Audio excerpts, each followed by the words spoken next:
At Christmas dinner, I overheard my parents planning to move my sister's family into my $350,000 condo for free.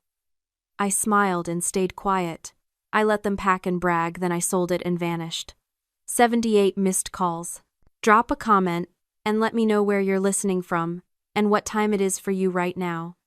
Also, Happy New Year. As we step into 2026, I'd love to know, how do you wish each other a Happy New Year in your culture? If you enjoy these stories, please support the channel so we can keep this community growing. The voices coming through the oak door were muffled by the relentless Seattle rain, but the intent was crystal clear. I stood on the welcome mat of my parents' cramped, humid house, my coat heavy with water, listening to the destruction of my life being planned over pot roast. "Morgan makes six figures," my brother-in-law Blake was saying, his voice carrying that familiar edge of unearned confidence. "She doesn't need a 2,000-square-foot loft just for herself." I froze, my hand hovering over the brass knocker. Through the gap in the curtains, I could see them huddled around the dining table like generals mapping out an invasion. My younger sister, Sabrina, was dabbing at her eyes with a tissue, playing the role she had perfected since childhood, the fragile victim. My parents, Richard and Susan, were nodding in sympathetic unison. But what if she says no? She won't get the chance. That was my father, Richard. The man who had taught me that loyalty was a one-way street paved with my paycheck. Once you're inside and get mail delivered there, you establish residency, squatter's rights. She'd have to go through a formal eviction. In this city, that takes 6 months minimum. My mother, Susan, let out a sharp, pleased laugh. And she's going on that deployment to Tokyo in January. 3 full months. We'll have the nursery painted and the locks changed before she even lands. My own parents plotting a hostile takeover of my sanctuary, the historic loft I had restored brick by brick, the space that was the only physical manifestation of 15 years of 70-hour work weeks as a strategic risk analyst. They weren't just planning to borrow it. They were planning to steal it. I took a breath. I didn't feel the heat of anger. I felt the cold clarity of a spreadsheet balancing out. They had forgotten who I was. I don't get mad. I assess risk, and I eliminate liabilities. I steadied my hands, arranged my features into a mask of holiday warmth, and pushed the door open. "Merry Christmas," I said, stepping into the trap they thought they were setting for me. The silence in the room wasn't just quiet. It was heavy, like the air before a lightning strike. 4 guilty faces snapped toward me. For a microsecond, I saw the raw, unfiltered panic of conspirators caught with the blueprints to the bank vault. Then, with a speed that was almost impressive, the masks slid back into place. "Morgan! Sweetheart!" My mother, Susan, rushed forward, wiping her hands on her apron, her expression transforming from conspiratorial malice to maternal warmth in the blink of an eye. "We didn't expect you until at least 7. The traffic must have been awful." I let her hug me. It felt like hugging a pillowcase, filled with stones, lumpy, stiff, and uncomfortable. The house smelled of pot roast and damp wool, a stifling, humid scent that clung to the back of my throat. It was a stark contrast to my loft, my glass sanctuary, where the air was always filtered, cool, and smelled faintly of cedar and rain. Here, the walls felt like they were closing in, plastered with photos of Sabrina at prom, Sabrina graduating from the college I paid for, Sabrina's wedding. I was absent from the walls, just as I was absent from their considerations as a human being. I caught an earlier flight. I lied smoothly. I couldn't wait to see the family. My father, Richard, cleared his throat, stepping away from the table where they had just been plotting my financial demise. He looked at me with the wary appraisal of a man who knows he owes money to a loan shark. "Good to see you, Morgan. You're looking successful. Strategic risk pays well, Dad," I said, my voice even. I looked past him to the couch where my sister sat. Sabrina was nesting in a pile of blankets, her hand resting protectively over her baby bump. She looked up at me with wide, watery eyes, playing the fragile mother card with Oscar-worthy commitment. Beside her, Blake, my brother-in-law, leaned back with a beer in his hand, a beer he certainly hadn't paid for, and offered me a smirk that bordered on insolence. He was the idea man, the entrepreneur who had burned through 3 startups and $40,000 of my money, yet still looked at me like I was the one who didn't understand how the world worked. I walked further into the room, setting my wet coat on the rack. My internal risk assessment software was running in the background, tagging hazards. Hostile environment. Multiple bad actors. Leverage ratio, 0. I watched them scramble to clear the table, moving papers that looked suspiciously like floor plans. They were so clumsy, so transparent, and as I watched my mother fuss over Sabrina, bringing her a footstool, ignoring the fact that I was standing there dripping wet, the realization hit me with the cold precision of a scalpel. They didn't see a person standing in their living room. They saw a resource. A natural deposit of cash and real estate to be mined until depletion. For years, I had categorized their behavior as demanding or needy. I had rationalized it as the cost of being the capable one, but looking at them now, I saw the trap of normalizing cruelty. They had conditioned me since childhood to believe that my value lay solely in my utility. My success wasn't my achievement to be celebrated, it was a communal asset they hadn't liquidated yet. I wasn't their daughter or their sister. I was their retirement plan, their safety net, and their housing authority. And you don't ask a resource for permission. You just take it. Sit down. Morgan, my mother said, gesturing to the hard wooden chair at the edge of the room, leaving the comfortable spots for the family. We have so much to talk about, especially with your big trip coming up. I sat. I crossed my legs. I let a small, pleasant smile touch my lips. Yes, I said. We certainly do. So, Morgan, my father began, leaning forward with the gravity of a man about to ask for a kidney. We've been doing some thinking.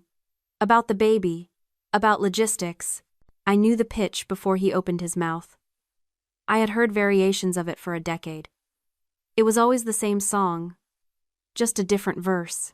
As he droned on about Sabrina's high-risk status and the need for a stress-free environment, my mind drifted away from the damp living room and opened the mental ledger I kept locked in the back of my brain. It was a thick, heavy book, filled with red ink. Exhibit A. Blake's disruptive tech startup, 3 years ago. He needed $15,000 for seed capital. I wrote the check because family supports dreams. The startup folded in 4 months. The money vanished into networking dinners and a lease on a sports car. Return on investment, 0. Exhibit B. My father's pension gap. $8,000 to cover union dues and unexpected medical bills. I paid it without asking for a receipt. Later, I saw photos of them on a cruise to Cabo. Sunk cost. Exhibit C. Sabrina's emergency credit card consolidation. $12,000 to save her credit score so she could buy a house. She didn't buy the house. She bought a purebred doodle and a wardrobe refresh. I wasn't a sister. I was a subscription service they had forgotten they were paying for, mostly because they weren't paying. I was the financial spine of this family. And tonight, they weren't asking for a chiropractic adjustment. They were asking to harvest the marrow. And since you'll be in Tokyo for 3 months, my mother was saying, her voice pitching up into that hopeful, wheedling tone, your beautiful loft will just be sitting there, empty, gathering dust. Ideally, Sabrina added, clutching a throw pillow like a shield, we would just need it until the baby comes. Just to get settled. The stairs here. They're so hard on my hips. I looked at them. Really looked at them. They weren't asking. This was a demand dressed up as a favor. They were banking on my conditioning. They were betting the house, my house, that I was too polite, too desperate for their approval to say no. In the past, I would have argued. I would have explained that my home office contained proprietary data servers that couldn't be moved. I would have mentioned the liability insurance. I would have fought, and they would have worn me down with guilt until I wrote a check for a hotel just to make it stop. But I wasn't playing defense anymore. I took a slow sip of the water I'd been offered in a chipped mug. I let the silence stretch until it became uncomfortable, watching Blake fidget and my father crack his knuckles. You know, I said, my voice soft, thoughtful. The shock in the room was palpable. Sabrina stopped sniffing. My mother froze. I hadn't thought about the stairs, I continued, lying with the ease of a sociopath. And the loft is serene.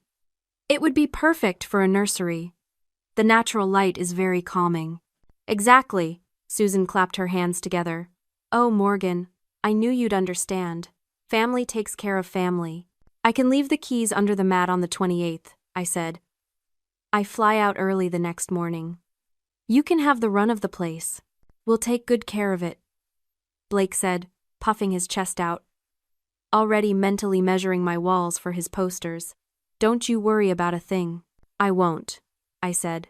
I reached into my bag and pulled out the bottle of vintage Barolo. I had brought a $300 bottle of wine that was meant to be a peace offering, now repurposed as a sedative. I handed it to my father. Open this, Dad, I said. He took the bottle, examining the label with the performative appreciation of a man who thinks price equals taste. Exceptional, Morgan. You didn't have to. I wanted to. As he poured the wine and they raised their glasses to toast my generosity, to toast their victory over the resource, I felt a profound, icy detachment. They were drinking to their new home. I was drinking to the demolition. They thought they had just secured a luxury asset. They didn't realize they had just signed a contract with consequences they couldn't afford. I left my parents' house an hour later, pleading exhaustion from the trip. The moment the heavy oak door clicked shut behind me, the suffocating humidity of their home was replaced by the crisp, wet air of a Seattle winter night. I didn't get into my car immediately. I stood on the sidewalk, letting the rain wash away the feeling of their performative gratitude. When I got back to my loft, my sanctuary, I didn't turn on the lights. I walked straight to my server rack in the home office, the room they were already mentally painting pastel yellow, and pulled up the security feeds. I needed to be sure. I needed one final piece of evidence to silence the tiny, residual voice of the dutiful daughter that still whispered in the back of my mind. I scrolled back 48 hours. The timestamp read December 22nd, 2:14 p.m. The feed showed my front door swinging open. My father walked in first, looking over his shoulder like a burglar.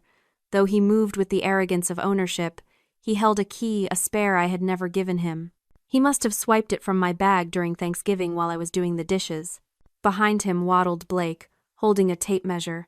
It's bigger than I thought, Blake's voice came through the audio, tinny but clear. He walked into the center of my living room, scuffing his boots on my restored hardwood floors. We could fit a 70-inch screen on that wall easily. Focus, Blake, my father said, walking straight to my office. He pushed the door open and stared at my workspace, my dual monitors, my ergonomic chair, the framed certifications on the exposed brick wall. He didn't see a career. He saw square footage. This is it, Richard said. This is the nursery. The brick is kinda ugly, Blake commented, tapping the wall. Too industrial. Sabrina wants something softer. Maybe we can drywall over it? Or just paint it white? Paint over the original 1920s brick, the brick I had spent 3 weeks restoring by hand with a toothbrush and specialized cleaner, the brick that represented the history and integrity of the building. Paint it. Richard agreed casually. Morgan won't notice. She's never here anyway. By the time she gets back from Tokyo, she'll get used to it. She always adjusts. She always adjusts. That was it. That was the epitaph for our relationship. They weren't just planning to use my space. They were planning to erase me from it. They were banking on my infinite capacity to absorb their disrespect. I closed the laptop. The green light of the screen faded, plunging the room into darkness. The violation was absolute. It wasn't just trespassing. It was a fundamental rejection of my personhood. I picked up my phone and dialed Julian. It was almost 10 p.m. But venture capitalists don't sleep, especially not the ones who hunt opportunities for sport. Morgan, his voice was smooth, surprised. This is late for a risk assessment. I have a proposition, Julian. You still interested in the Pioneer Square loft? There was a pause on the line, a heavy, pregnant silence. You're selling? I thought that place was your soul. It was, I said, my voice steady, devoid of emotion. Now, it's a liability. I need to liquidate. 360,000. Cash. That's 60 under market. I heard the sound of a chair shifting, the rustle of movement. I had his full attention. What's the catch? 2 conditions, I said. First, we close in 48 hours. Second, I need an immediate gut renovation. I want the demolition crew there at 10 a.m. On December 28th. I want the walls down, the floors ripped up, the plumbing exposed. I want it uninhabitable by lunch. You want me to destroy a historic restoration? I want you to remodel, I corrected. I know you've always hated the layout. Make it open concept. Make it yours. Just start the demo on the 28th. Someone hurt you, Julian said, not asking. Someone underestimated me, I replied. Do we have a deal? Send the contract, he said. I'll wire the deposit tonight. I hung up. I looked around the shadowed loft, tracing the lines of the brick I had loved, the floors I had polished. It was just a building now. A shell. The sanctuary was gone the moment they walked in uninvited. Now, it was just collateral damage. The next 48 hours were a masterclass in asset liquidation. I didn't pack like someone moving out. I packed like someone sanitizing a crime scene. My proprietary servers, the art I had collected from local galleries, the hand-woven rugs, everything that held actual value was moved into a climate-controlled storage unit under an LLC my father would never find. By noon on the 26th, the loft was a hollow shell. The echo of my footsteps on the hardwood was the only sound left, but I wasn't leaving them an empty apartment. That would be too suspicious. They expected a fully furnished luxury suite, and I was going to give them a theater set. I went to the Goodwill outlet on the edge of town, the one where they sell furniture by the pound. I bought a sofa that smelled of wet dog and cigarette smoke, with a spring that threatened to impale anyone who sat on the middle cushion. I found a dining table with one leg shorter than the others, guaranteed to spill drinks. I bought mattresses that felt like bags of gravel and sheets that had the texture of sandpaper. I staged the loft with the precision of a set designer building a slum. I put the scratching post right where Blake wanted his 70-inch screen. I replaced the high-end Italian espresso machine with a drip coffee maker that leaked. It looked habitable from a distance, but the moment you touched anything, the illusion crumbled. It was a physical manifestation of our relationship. A facade of comfort, masking absolute decay. Then came the coup de grace. The Trojan horse. I went into the walk-in closet in the master bedroom, the room Sabrina had already claimed for herself, and stacked 4 large boxes on the shelf. I wrapped them in festive gold paper and attached elegant name tags. Dad, Mom, Sabrina, Blake. They would assume these were housewarming gifts. High thread count sheets, maybe. Or baby gear. They would tear into them with the greedy entitlement that defined them. But inside those boxes wasn't a single item of value. Inside Richard's box were 5 years of receipts for his union dues bills I had been auto-paying since his pension glitch in 2019. Alongside them was a notice of payment cancellation, effective immediately. Inside Susan's box were the statements for the department store credit card she thought had a limitless limit. It didn't. It had me paying the minimum balance every month to keep the collections agents away. I included the number for the debt consolidation service I had just fired on her behalf. Inside Blake's box were the loan documents for his failed crypto mining rig. He thought the loan had been forgiven. It hadn't. I had bought the debt to keep him out of court. Now, I was transferring the liability back to him. And for Sabrina? Her box contained the cancellation notice for her health insurance premium, the gold tier plan she insisted she needed for the baby, which I had been covering because her husband was between opportunities. I wasn't just evicting them from my home. I was evicting them from my payroll. For years, I had been the invisible dam holding back the floodwaters of their own financial incompetence. Today, I was blowing the dam. I placed the final bow on Sabrina's box. It looked beautiful. I walked to the kitchen counter and wrote a note on my personalized stationery. Welcome home. Make yourselves comfortable. You've earned everything that's coming to you. I placed the keys under the welcome mat, the only promise I actually kept. Then I walked out into the rain, got into my car, and drove to the airport. I didn't look back at the building. It wasn't my sanctuary anymore. It was just a blast zone waiting for the timer to hit 0. December 28th. 10 a.m. Pacific Standard Time. I was sitting in the first-class lounge at SeaTac, sipping a mimosa that cost more than Blake's monthly contribution to society. My laptop was open, streaming the final act of my family drama in high-definition 4K. The feed showed my living room. They had moved in the night before, just as I predicted. The place looked like a college dorm room after a frat party. Pizza boxes were stacked on my antique scratched table. Blake was asleep on the dog-smelling sofa, drooling onto a cushion that had likely been used as a chew toy. Sabrina waddled into the frame, holding her lower back. "This mattress is awful," she complained, her voice tinny through the speakers. "I think it has lumps. Morgan must have kept the good stuff in storage." "We'll buy new ones," Susan said, entering from the kitchen with a mug of coffee. "Once we sell some of this junk." I can't believe she lived like this. No wonder she's single. I took a slow sip of champagne. "Enjoy it, Mother. It's the last time you'll feel superior." At 10:02 a.m., the front door didn't just open. It was unlocked by a key I had given to Julian's head of security. The door swung wide, revealing 3 men in dark suits and a crew of 6 construction workers in hard hats, carrying sledgehammers and crowbars. My family froze. Blake scrambled up from the couch, wiping drool from his chin. "Who the hell are you?" The man in the lead suit stepped forward. "I'm Marcus Stone, head of security for Apex Development. You are trespassing on an active construction site." "Trespassing?"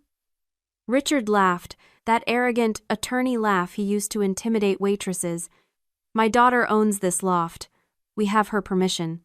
"Morgan King sold this property on December 26th, Stone said, his voice a flat, unyielding baritone.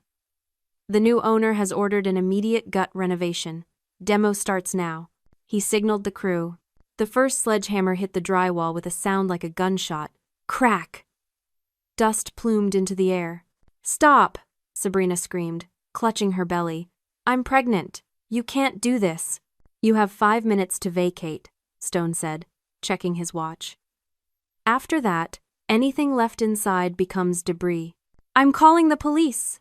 Richard pulled out his phone, his face turning a dangerous shade of purple. "This is an illegal eviction. You have to give 30 days' notice." "There is no lease," Stone countered calmly. "There is no tenancy agreement. You are squatters in a commercial development zone. And the police are already on their way to remove you." Another hammer smashed into the kitchen island. Crash. Watching on my screen, I felt a strange, clinical fascination. It wasn't just satisfying, it was educational.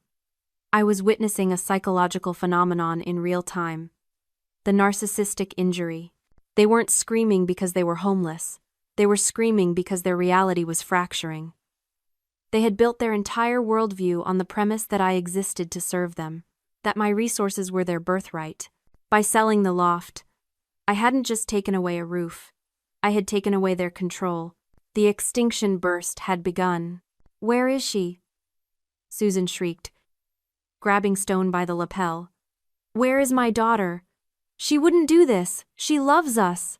"She sold the property, ma'am," Stone said, removing her hand with professional disdain. "She's gone." "Look at this," Blake yelled, holding up one of the gold-wrapped boxes I'd left in the closet. He must have found them while looking for a place to hide. "She left us gifts. She wants us here." He tore open the box labeled Blake. He pulled out the papers. I watched his face change. Confusion. Then realization. Then pure, unadulterated horror. It's a bill," he whispered. "It's the loan." She stopped paying the loan. Richard tore open his box. Susan grabbed hers. The sound of tearing paper mixed with the rhythmic thud, thud, thud of the demolition crew taking down the north wall. She canceled the credit card, Susan gasped, staring at the statement. The minimum payment. It's $4,000. My insurance. Sabrina wailed, holding up her notice. I don't have a doctor anymore. It was chaos. It was a symphony of consequences crashing down on people who had never felt a raindrop of accountability in their lives. The walls were literally coming down around them, exposing the rot of their entitlement. Out! Stone barked. Now! I watched them scramble. They didn't grab their clothes. They grabbed the boxes of bills, as if holding onto the paper would somehow make the money reappear. They ran out into the hallway. A pathetic parade of failures, chased by the dust of my former life. As the camera feed cut to black, the power finally severed by the crew, I felt the tension leave my shoulders. It was done. The parasite had realized the host was dead. And the host was already boarding a flight to Tokyo, 6 months later. Kyoto. The rain here falls differently than it does in Seattle. It's gentler, rhythmic, a sound that cleanses rather than suffocates. I sat on the engawa of my rented Michiya, a traditional wooden townhouse that smelled of tatami mats and aged cedar. My laptop was closed, my phone was on silent. A courier had delivered the letter an hour ago. It was hand-addressed in a frantic, scrawling script I recognized instantly. Sabrina. I hadn't opened it immediately. I had finished my tea first. I had watched a koi fish navigate the stone pond in the garden. Only then, with a sense of detached curiosity, did I slide a letter opener under the flap. Morgan. Mom says we aren't supposed to write. Dad says you're dead to us. Blake says you're a sociopath. But I need you to know what you did. We were evicted from Blake's mother's basement 3 months ago. She found out about the debt, the loans you stopped paying. She checked her own credit and found out Blake had used her name too. She threw us out. We're staying in a motel off the highway. The boys are sleeping on the floor. I tried to use the health insurance for a prenatal checkup, and they laughed at me. Cancelled. Everything is cancelled. Mom had to go back to work. Retail. She stands on her feet for 8 hours a day. She cries every night. Dad's pension is being garnished to pay the back taxes you used to cover. Everyone knows. Morgan, the church, the neighbors. Someone posted the video of the eviction. We can't show our faces anywhere. I'm not asking for money. I know you won't give it. I just wanted you to know that you won. You destroyed us. Are you happy now? I read the letter twice. In the past, these words would have been daggers. They would have triggered a landslide of guilt. I would have been on the phone to a realtor, arranging a safe house for them. I would have wired cash to fix the mess I hadn't made. But today, I felt nothing. It wasn't hatred. Hatred takes energy. Hatred is an active connection. This was something far more permanent. It was the quiet quit of the soul. I realized then that I hadn't just sold a condo. I had retired. I had submitted my resignation from the job of being their daughter. I had laid off the role of savior. The position was vacant, and I wasn't accepting applications for rehire. I folded the letter carefully. I didn't burn it. That would be too dramatic. I simply placed it in the recycling bin next to yesterday's newspapers. There was one loose end, though, the innocent. I opened my laptop and sent a secure message to my lawyer in Seattle. Status of the trusts? The reply came instantly. Executed. Irrevocable. Education and living expenses for the nephews. Accessible at age 18.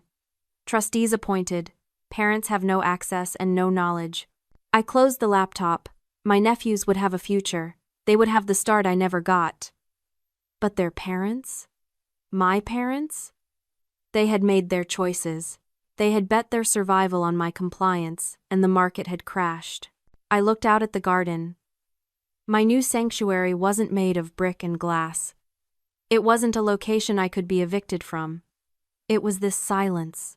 It was the peace of knowing that my resources were finally, irrevocably, my own. They tried to take my sanctuary. So I gave them the only thing they truly earned. Consequences. Share this if you've ever had to fire your own family to save your peace.